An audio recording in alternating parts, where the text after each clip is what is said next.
ultima știre importantă de astăzi, pentru că e vorba, bineînțeles, despre noul film Makoto Shinkai și, bineînțeles, ușa lui sexy și frumoasă. Noi am mai avut o discuție pe serverul de Discord când a fost anunțată știrea asta. Știam că o să se anunțe asta, dar eu nu o să fac chestiile de genul.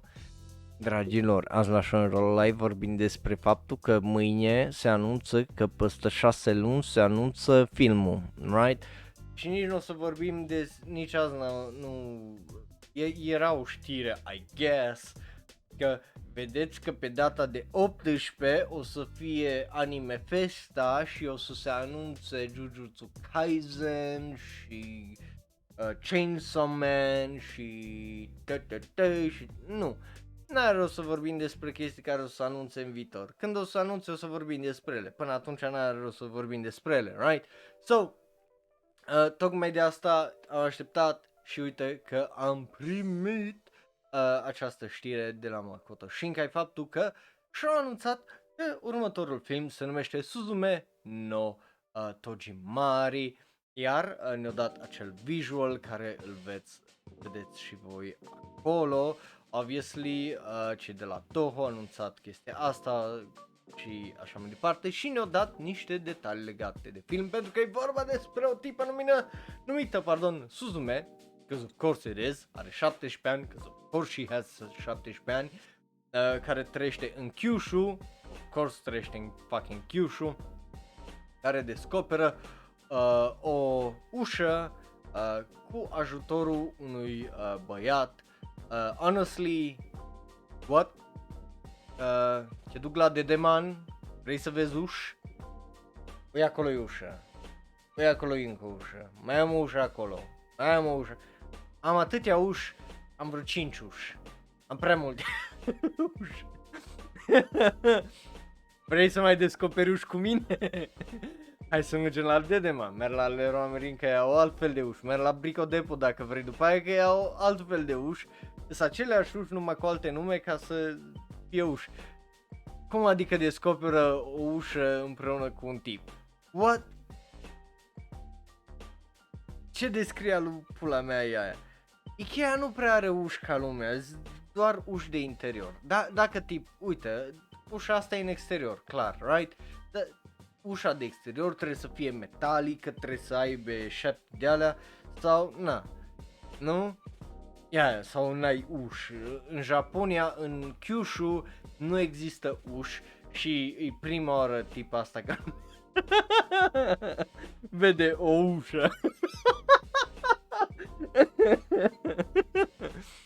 So, pentru prima oară în viața ei, la 17 ani, tipa asta numită Suzume din Kyushu, împreună cu un tânăr, găsesc o ușă și vai de pula lor.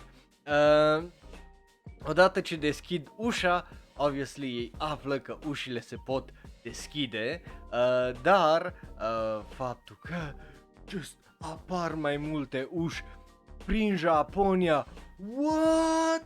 Îs mai mult de o ușă în toată Japonia?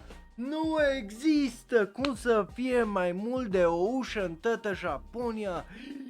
Nu cred că au apărut mai multe uși în Japonia decât una. Oh my god.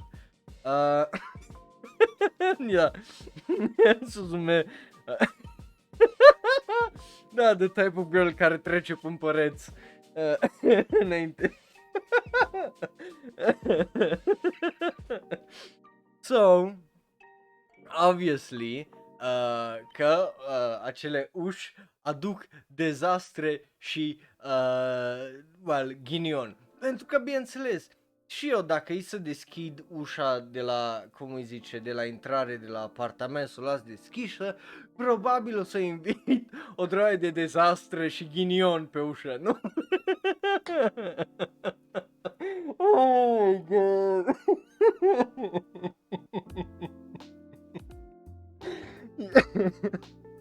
Cine a scris descrierea, mă? Cine a scris descrierea la filmul ăsta să mor?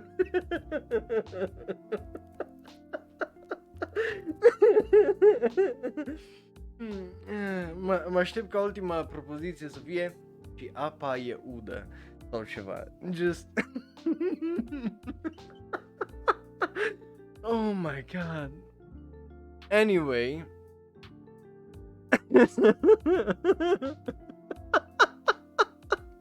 Am citit ultima propoziție, nu!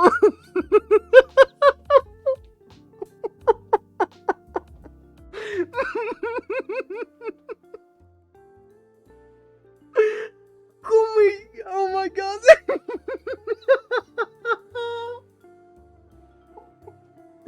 Cum e asta realitatea noastră, mă?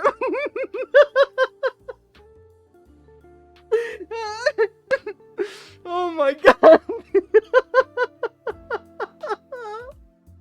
Oh my god! No, de pula mea, ceva să-mi dea și mie o droaie de bani să fac și eu filme de genul. Ai, să... Oh my god. Nu mai pot. Bro, cum să faci un film despre o fată de 17 ani care deschide uși? Ai de pula mea. Ai de pula mea. Imaginează-mă ceva să-ți dea milioane și milioane de dolari. Și tu să ai 4 ani de zile să faci un fucking film despre deschis uși. Ești prost? Oh my god. Nu cred. Anyway. Asta e baza, că ultima propoziție e just absolut fucking idiotică. Pentru că, obviously, cum ziceam, tipa deschide ușile aduc dezastru și ghinion. Și Suzume trebuie să închidă toate ușile din Japonia. Din, bineînțeles, aparent blocuri, case și clădiri abandonate, ca Japonia să nu pice într-o dita mai catastrofa. Honestly, oh my god, holy fuck, e absolut fucking idiotic, man. Eu am crezut, deci, again, eu nu am citit nimic legat de știrea asta. Just am văzut știre, Makoto Shinkai ne dă un nou film, despre asta e vorba și am cool, Makoto Shinkai clar intră la știri importante pentru că e Makoto Shinkai și, obviously, după fucking Your Name și Weathering With You, ar trebui să iasă cu ceva interesant, right? Mai ales că Weathering With You a fost bun, nu a fost Makoto Shinkai foarte bun, so mă așteptam să văd, obviously, ceva interesant. But, nu un anime despre o tipă care deschide și închide fucking uși. Just, e absolut fucking ridicol și, oh my god, o să iasă în toamna anului viitor.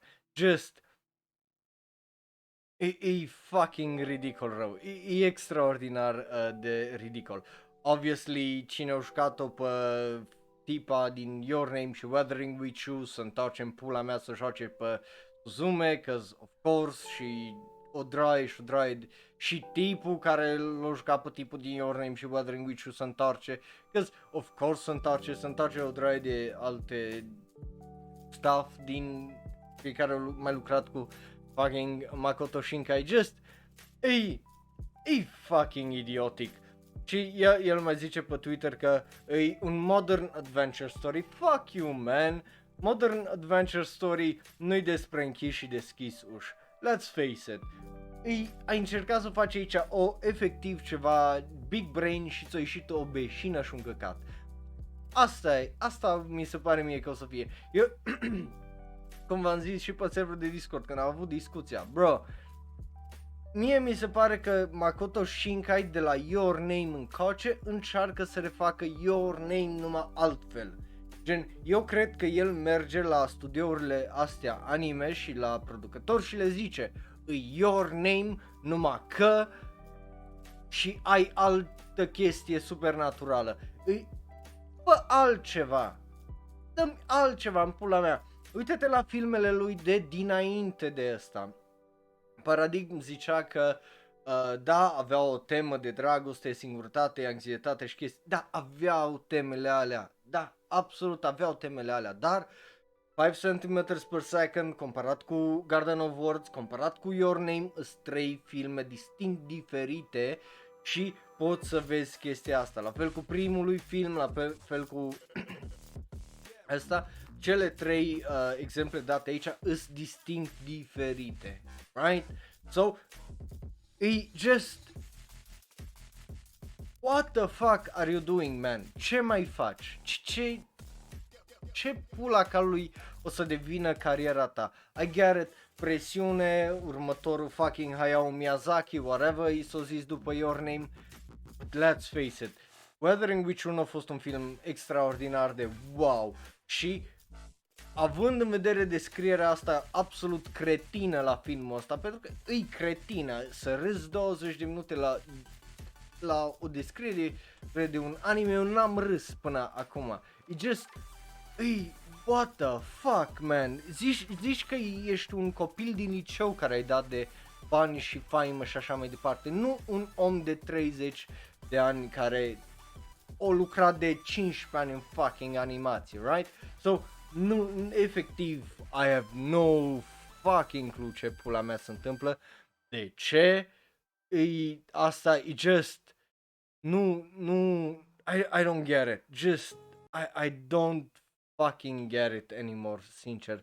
Și e trist pentru că, again, nu-i ca și cum domnul Makoto Shinkai nu a avut potențial și nu o